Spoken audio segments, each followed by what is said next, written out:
Sophia the first the magical dress maker Enchancia के राज्य में, जो कि लुढ़कती पहाड़ियों और प्राचीन जंगलों के बीच बसा हुआ है, सोफिया नाम की एक युवा राजकुमारी रहती थी। किसी भी अन्य राजकुमारी से अलग सोफिया के पास एक अनोखी प्रतिभा थी। उसके पास ऐसे कपड़े सिलने का एक उपहार था जो न केवल सुंदर थे बल्कि जादू के स्पर्श से भरे हुए थे।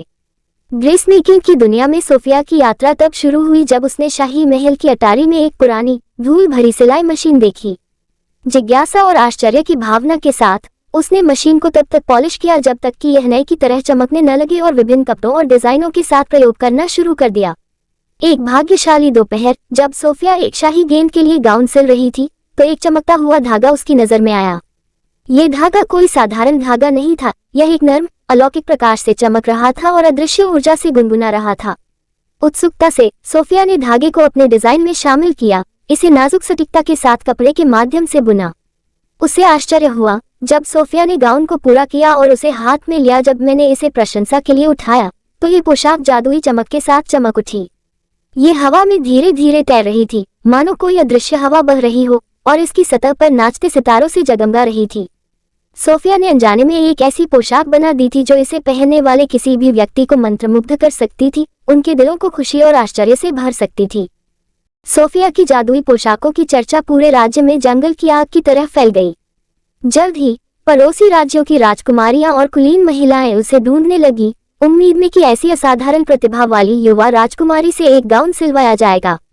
लेकिन सोफिया की यात्रा चुनौतियों से रहित नहीं थी। अपने वफादार दोस्तों क्लोवर नामक एक बोलने वाले खरगोश, सेड्रिक नामक एक बुद्धिमान उल्लू और उसकी सौतेली बहन एम्बर के साथ साथ सोफिया को ईर्ष्यालु प्रतिद्वंद्वियों का सामना करना पड़ा जो उसकी नई नई सफलता को कमजोर करना चाहते थे। वे सोफिया की प्राकृतिक प्रतिभा से ईर्ष्या करते थे और यह साबित करना चाहते थे कि ड्रेस मेकिंग की कला में जादू का कोई स्थान नहीं है। बिना किसी बाधा के सोफिया ने प्रकृति की सुंदरता और हवा की फुसफुसाहट से प्रेरणा लेते हुए दृढ़ता से काम किया। अपने द्वारा बनाए गए प्रत्येक गाउन के साथ सोफिया ने अपने दिल और आत्मा को सिलाई में डाल दिया, हर धागे में प्यार, दया और अपने जादू का स्पर्श भर दिया। जैसे जैसे एक मास्टर ड्रेस मेकर के रूप में सोफिया की प्रतिष्ठा बढ़ी, वैसे वैसे एक राजकुमारी के रूप में उसकी जिम्मेदारियां भी बढ़ती गईं। उन्होंने अपने शाही कर्तव्यों को सृजन के प्रति अपने जुनून के साथ संतुलित किया, अपने कौशल का उपयोग करके एंचानिया और उससे परे के लोगों को खुशियां दी। चाहे वो किसी भव्य समारोह के लिए गाउन डिजाइन करना हो या किसी किसान लड़की के लिए एक साधारण पोशाक तैयार करना हो, सोफिया ने प्रत्येक कार्य को विनम्रता और शालीनता के साथ किया। एक दिन सोफिया को परियों की रानी से एक विशेष अनुरोध मिला, मिडसमर फेस्टिवल के लिए एक गाउन जहां पूर्णिमा की रोशनी में जादू और संगीत एक साथ मिलते हैं। प्रभावित करने के लिए उत्सुक सोफिया ने अपनी रचनात्मकता को पोशाक में डाला, कपड़े में चांदनी और तारों की रोशनी की किस्में बुनी जब तक कि यह रात के आसमान की तरह चमकने न लगे। मिडसमर फेस्टिवल में जब परियों की रानी ने सोफिया की बनाई पोशाक पहनी तो गाउन जादू के एक लुभावने प्रदर्शन में जीवंत हो उठा। यह एक अलौकिक चमक के साथ चमक रहा था जिसने इसे देखने वाले हर किसी पर जादू का जादू बिखेर दिया।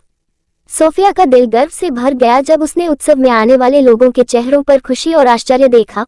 उसे एहसास हुआ कि उसने अपने टांकों में जादू का सार वास्तव में कैद कर लिया है।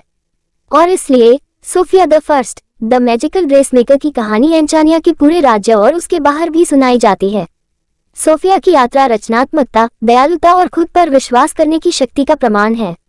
अपनी हर ड्रेस को सिलने के साथ सोफिया दुनिया में थोड़ा सा जादू बुनती है, जो हम सभी को याद दिलाती है कि जब हम अपने दिल की सुनते हैं तो सपने सच हो सकते हैं।